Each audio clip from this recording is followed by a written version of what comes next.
Alors, pour pouvoir franchiser un concept, il y a les aspects juridiques et les aspects que je dirais d'organisation. Et enfin, le savoir-être du dirigeant. Premièrement, juridique. C'est très simple. Il faut une marque commerciale dûment protégée et qui appartient à la structure franchiseur. Et il faut faire vivre cette protection dans le temps. On va aussi pouvoir protéger un concept, si c'est un concept architectural, par exemple un mobilier spécifique. Donc il faut avoir des éléments de différenciation notoire, une marque distinctive qui va permettre d'être transmis aux franchisés. Le second point, c'est le savoir-faire. Il doit être secret, substantiel, identifié.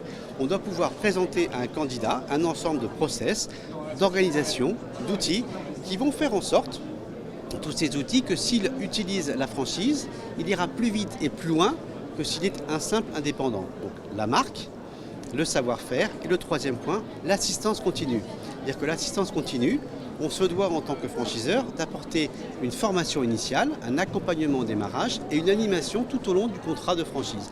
C'est une obligation au titre de la loi française. Donc, marque, savoir-faire, assistance. Et enfin, il faut que cet ensemble de choses ait été expérimenté dans un site pilote. C'est-à-dire que le savoir-faire a dû être expérimenté avec succès. On ne va pas dupliquer des pertes. Donc c'est très important que d'avoir une expérimentation de ce savoir-faire dans une durée raisonnable et sur un ou plusieurs sites pilotes. Le site pilote est aujourd'hui assez controversé, mais retenez qu'il faut quand même un savoir-faire expérimenté. Et surtout, il faut que le dirigeant ait le savoir-être qui correspond au métier de franchiseur.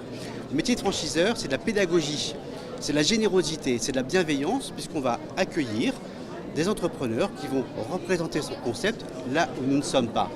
Donc il faut le faire avec une vraie générosité. Dire que c'est un partage, c'est gagnant-gagnant.